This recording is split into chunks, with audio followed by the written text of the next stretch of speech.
Hey, what's up, y'all? I'm just gonna jump into this because I got a lot of stuff I want to do. I'm just coming from the gym and was there a little longer than I expected. These glasses are crooked, but I'm gonna read this because hopefully I can fly through it. If I do stuff off the top of my head, I'll be here forever, and I don't want to do that. So let me just start by reading. I know I'm gonna add stuff to it. That's gonna make it longer than you hear my voice already. But it starts off, it says, I want to thank all of you guys that supported my Doing Our Time project, that project. It takes a lot of time to put these projects together. So I appreciate you guys that aren't afraid to go and check them out on my YouTube page. Many of you are afraid. I got plenty of what's supposed to be Facebook friends, even though at least 90% of them are gangster stalkers. You're on my page. As a friend, that's what it says anyway.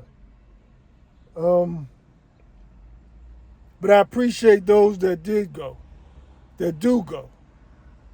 and look at it. I appreciate that.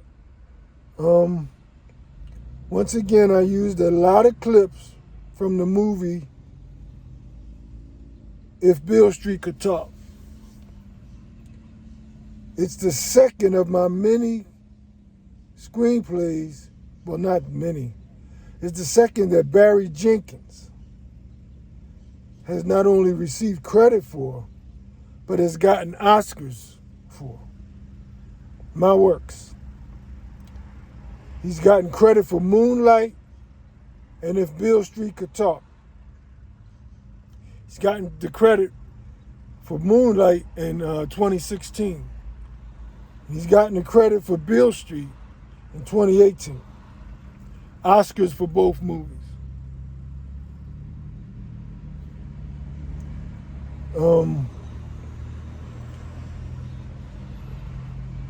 Well, you might say, how did he get his hands on my screenplays? This is how I wrote it. Well, you might say, how did he get his hands on your screenplays, Wes? That's how I wrote it. This sick, satanic ex-family. They bragged on a group text that we shared at the time. This was well over a decade ago. Tangela and her mother, Mary, and all of the rest of them were extremely jealous of me. Then I corrected that. Are extremely jealous of me. Tangela is the one that spearheaded this thing. She called herself the ghostwriter. I wasn't aware at the time that I was a gangster stalker victim. So I didn't put two and two together when I went to Tangela's home, and she was hiding under the table. I could see it through the window. I went in the back. Her pocketbook was in her car. I'm going off script a little bit. Her pocketbook was in her car when I pulled in. I looked in the car, I saw the pocketbook. I said, wow, she must be good, about to head back out, which she was. But, so I rang and knocked on the door. So I'm thinking something wrong. She have a heart attack, fall out? What happened? So I tried the door. It was locked. So I went around the back. And, I'm in the backyard and I'm looking around. And somebody said, look in the window. Looking through the window. And I looked in the back window. And she was hiding under the table. Looking in the window and hiding under the table. So now I'm alarmed. Somebody in there, they trying to kill her and her husband into something. So now I'm into what I thought was uncle mode. I've raised them. I raised all of them. We're all comparable in age. I'm a couple years older than them. 1 year older than Tanya. And the simp Mark. Gregory and Derek was 1 and 2 years older than me.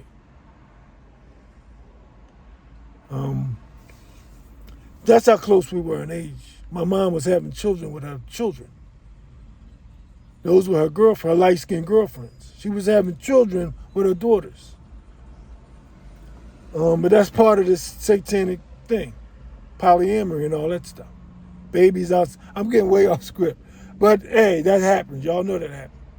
Babies outside of their marriages and all of that's part of witchcraft and stuff. So I'm alarmed. What's wrong with you? Why you? I didn't know she was hiding under the table from me. I just came from seeing Moonlight. So of course, I saw all my whole movie practically. They jacked it up because they had to try to make it their own. But it was all my stuff. And I don't want to get into that because it'd be too extensive. I got into that with the lawyers. And the lawyers wanted to take it on. It was so obvious. Once I explained it to them. My technique, how I write, all of the stuff that they use, my writing, my style, everything.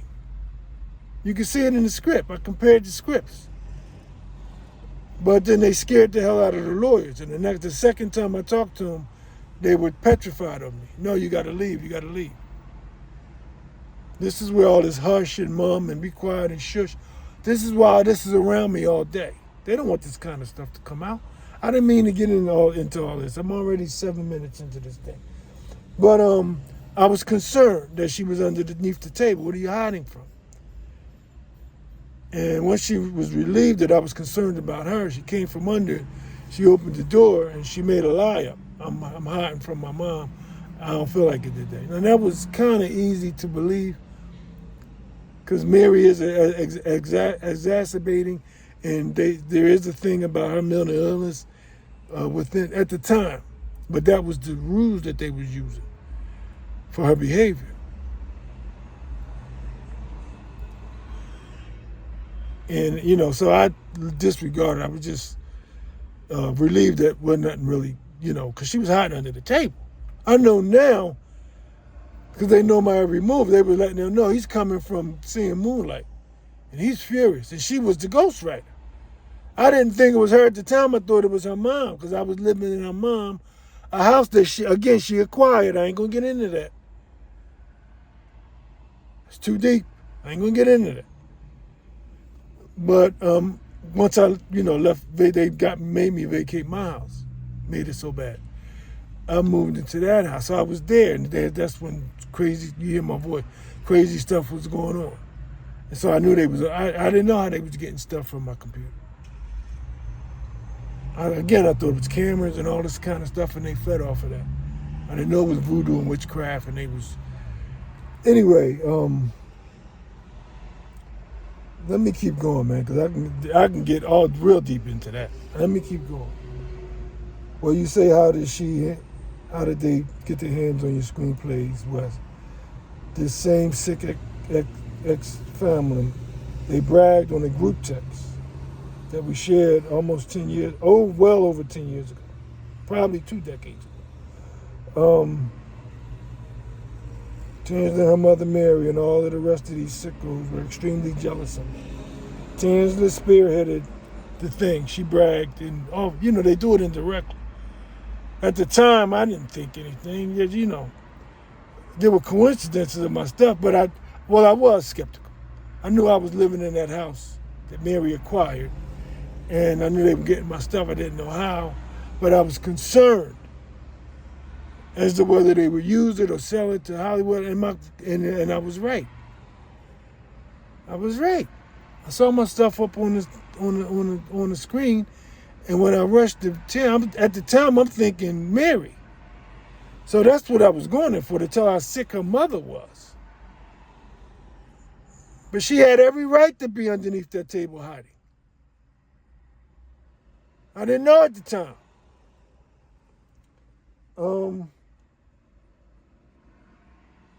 I wasn't aware that I was a gangster stalk victim at that time. So I didn't put 2 and 2 together when I went to Tansla's home and she was hiding under the table. This was after me just coming from the movies to see Moonlight. Of course, I was not happy. I just got finished seeing all of my intellectual property on the big screen. But blamed Mary for it and not Tangent. Again, I thought it was Mary. Mary was the one coming to that house every day. 60 miles from New Jersey. Round trip. Just the gangster stalk. I didn't know then. I just thought she was sick. I was reaching out to them on a group text. We might need to get Mary help. I didn't know this was a gangster stalking thing and they all were in on it.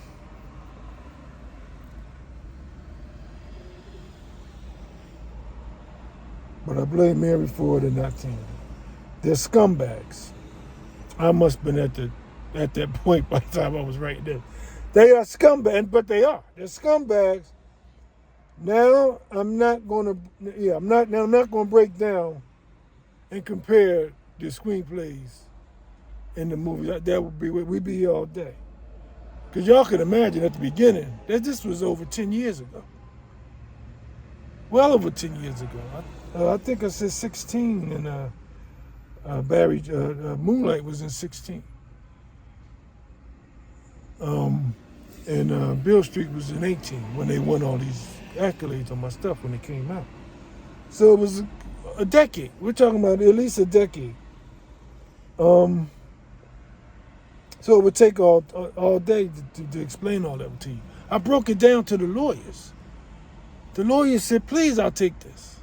It's like what they call it, taking candy from a baby. We'll kill this. But when I came back, they were petrified. This is how this satanic gangster stalking thing worked.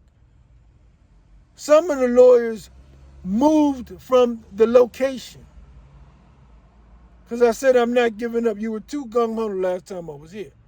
We can do this thing, man. Tell your partner to be here when I come back. When I came back, they relocated. The office was empty. This is the gangster stalk thing we're dealing with. That's when I keep telling y'all I don't know the levels. When I reflect back, I'm telling y'all what the levels was. What the level is. And they're getting this live, by the way. They're getting this live way before you get this. They're getting it now. Live and in color. I have tons of notes. As you can imagine, way back then I was fired up to prove these cases. But when you are going up against this satanic gangster stalking cult, it doesn't matter. It don't matter. They wouldn't even try. At the time, I thought, oh, this is too easy. They made all these mistakes. They didn't make these mistakes. This is intentional. This is to try to break me. This was to try to break me. The name of the production company that they used is Plan B. Everything, I keep telling y'all about underlying meaning. It's the name Plan B. Because we still your Plan A. We still your Plan A. If y'all do your research and Google, you can even Google it. Top 10 homeless cities in the country, they're all in California. Starting with LA, number 2 though. LA's number 2. San Diego, LA, San Francisco. All where all this Hollywood stuff is at.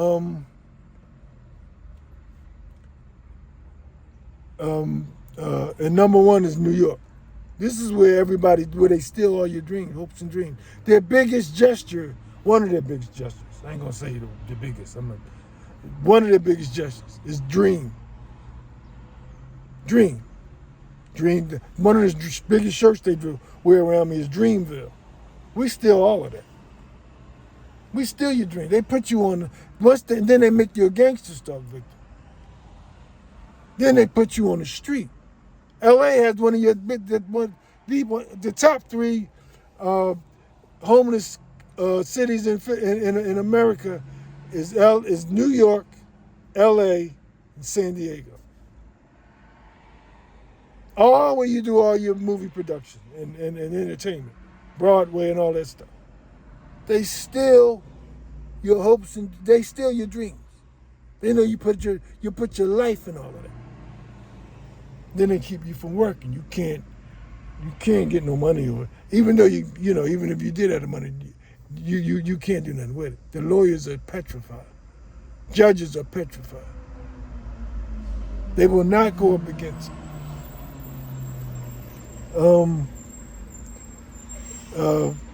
Norman Lear, I'm gonna put that up, stole from the black guy who did Good Times, The Jeffersons, Sanford and Son. He did a bunch. He hit all those were his ideas. He said Norman Lear stole them from him. He said, I got it all laid out. I was ready. I was ready for my. And he said, so was the lawyer. Then they scared the hell out of that lawyer. He said, man, the lawyer was ready. He said, then they got the lawyer to tell me, look, just take $1 million, man. And he said, what? He said, what? After the money I made him from Good Times, Sanford and Son, and the Jeffersons, all my ideas. He said, we for $1 million? You crazy. And then y'all gonna blackball me anyway? Nah, we going to court. They told the lawyer, if he don't take it, you better not defend him or represent him. And the lawyer said, I'm done, I'm out. And he said, well, I don't care. I'll find me another lawyer. This is a layup. No lawyer would touch it. Same with me. They ain't gonna touch it. That's that demon start to make your voice, your throat scratch. It's confirmation. I closed down just now. I closed down Philadelphia Avenue of the Arts, University of the Arts, because I was about to put them on blast. They fake like they'll represent you if there's copyright infringement. All that's a bunch of baloney, by the way, anyway. Comes on before all these DVDs I put on. Oh, it's a crime, copyright infringement and this and that and all that's a crime. Warning. It's another way to put the warning to let me know. And that's one of their gestures. They just did it to me on TikTok. It's on my face. It's on my TikTok page. Won't leave now. Just because I need to see warning so many times a day. Before the DV comes on, warning. Copyright infringement and this and that. I mean, it's a joke. But they wanted me to know, we know you about to put something out about Philadelphia Avenue of the Arts and the media. None of them could touch it. KYW, CBS, AB, none of them would touch it and touch you. Don't want to hear you. They will not return phone call. They return your email. Oh, I can't touch that. Oh, I can't touch that. I read you. I can't touch that. I'm the wrong one. You need to, but they can't touch it. It's gangster stalking, satanic gangster stalking, and it's in everything. It's in everything. Way off of my. But I knew that was going to happen. We all knew that was going to happen. Let me try to stick to this script thing. Yeah, I got tons of notes, as you can imagine. That was way back then when I was hot and heavy on this thing.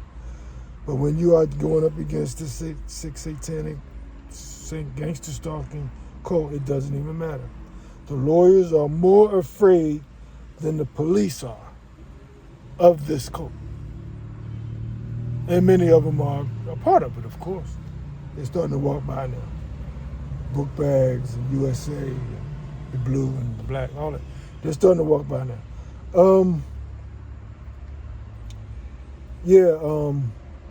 Anyway, I thought it would be easier just to allude to the soundtrack.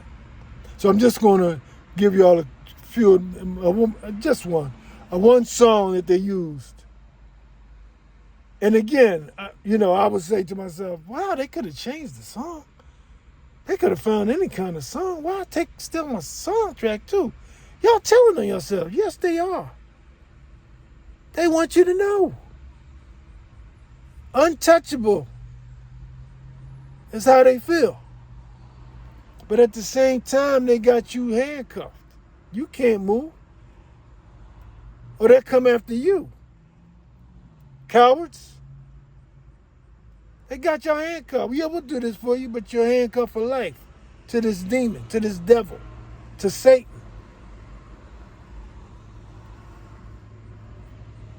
So I'll play the soundtracks for you in the clip, just to show you. And I'll read you an excerpt from my screenplays to let you know what they stole and how they do it. Oh, we hot and heavy in this thing now. This is the shush. This is really the shush. And the shut up. And to be quiet and to hush. This is what they was really after. I told you. This is what they really was after. We're going to start with Beale Street, since that's the one I just did the During Our Time with. I used that clip, that movie. We're going to start with that one.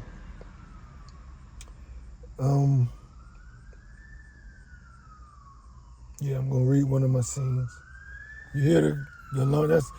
Some of the times I'm so used to it. Some of the times I'm so used to it.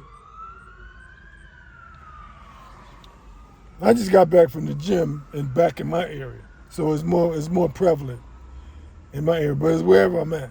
And a lot of times, if y'all listen, y'all will hear it in the background. I just don't have time to chime in on it. But if y'all listen to my videos, y'all will hear all of that. Anyway, I thought it would be easier just to allude to the soundtracks, and that's what I'm going to do. We'll start with Beale Street, and then the next one is going to be Moonlight. I'll read an excerpt. I got to do that from the apartment, though. I'll read an excerpt of it, let you hear how my music come in, my soundtrack and the music come in, and then they got to do it. They in Hollywood. They already sat on the devil's lap. They're in Hollywood. They got the camera. They did it with the cameras and actors, actresses. Mine's is still on paper, on my paper. The ones they stole, they was able to act it out. And I'm going to, now I'll compare those. Well, I ain't even got to compare those two. You'll hear me tell you about the soundtrack, and then you'll see how they used it. You'll hear how I used it, and then you'll see how they used it. Pretty much the exact same way.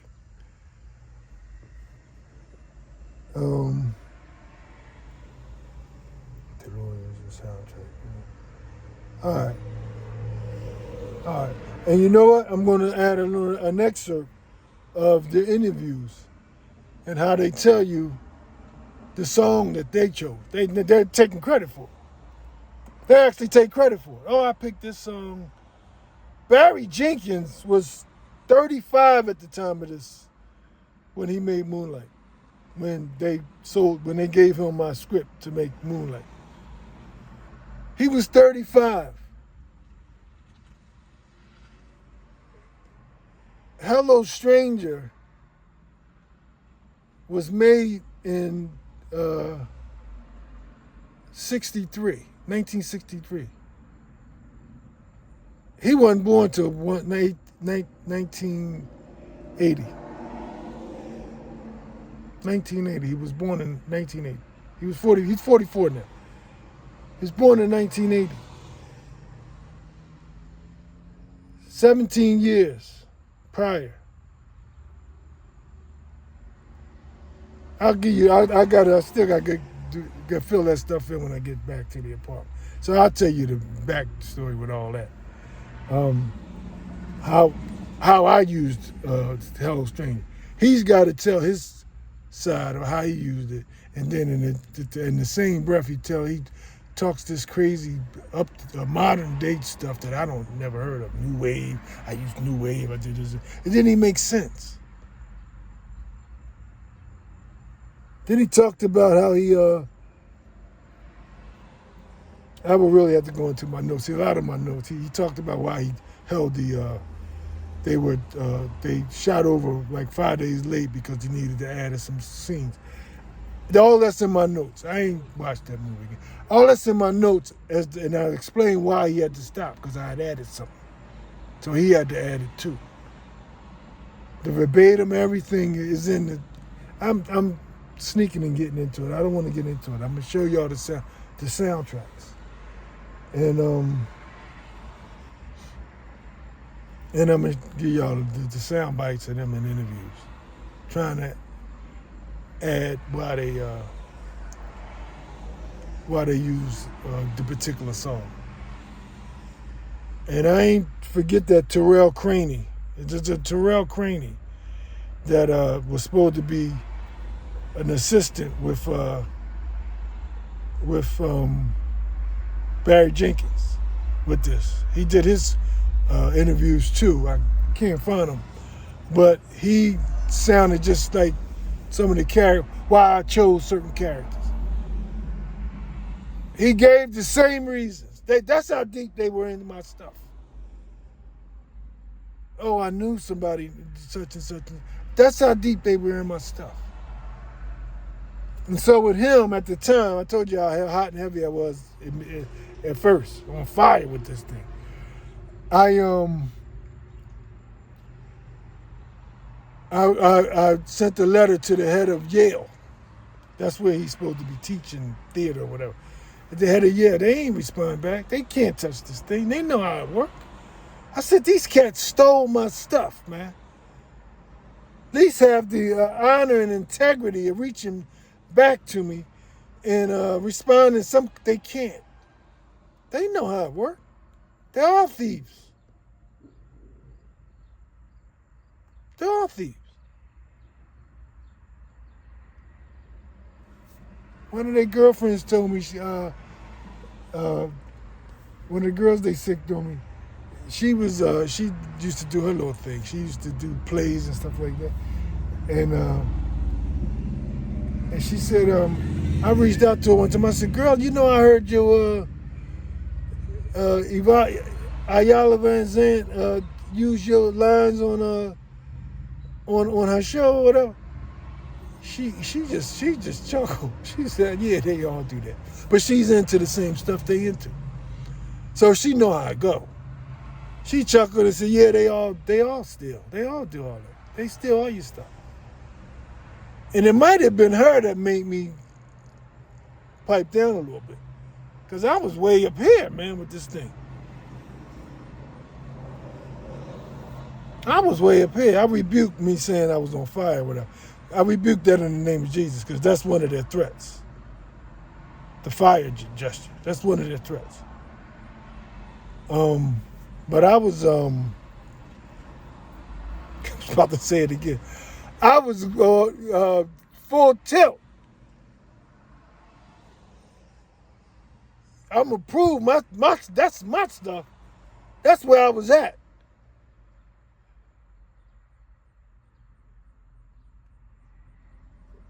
But she might have brought me down when she said that's what they do. They all steal.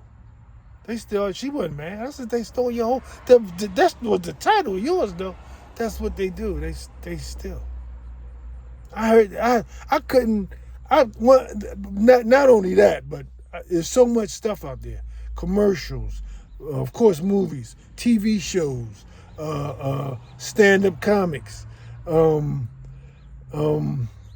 there's so much stuff.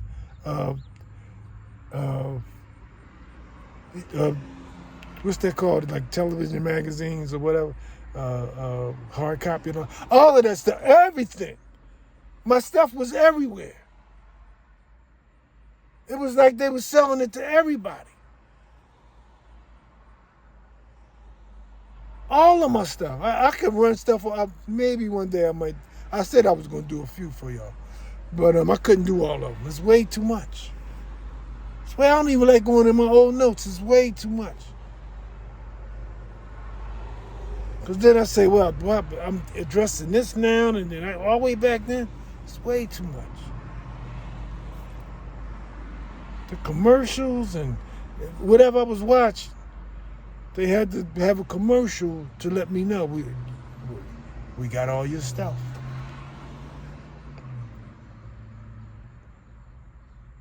Tansla rang my phone way back then. This was after the hiding under the table. Now she was feeling a little comfortable. They was making it where this must have been after my stroke or whatever. They was feeling comfortable with, a little bit more. And so when she called me, I'm trying to go out to out to Atlanta and work for Tyler Perry. She's letting me know. In other words, it's also letting me know you ain't so hot and heavy and ready to strangle somebody over this thing. That's a figure of speech. I ain't, I was hot. I was ready to vent about I'm trying to get y'all the feeling of how angry I was about this thing. I ain't touching nobody. But once they realized I wasn't, then she was coming with all kind of letting everything out. Oh, I did this, we did that, I did this. I'm going to Atlanta for Tyler Perry, and I'm gonna do this for Tyler Perry, and it was supposed to it was measuring me to see where I'm at with that. But I don't want a thing to do with that Satan. They said that satanic entity, which is called Hollywood. Not a thing. What I do is for fun. I'm chilling, having fun, and showing y'all my craft and proving to y'all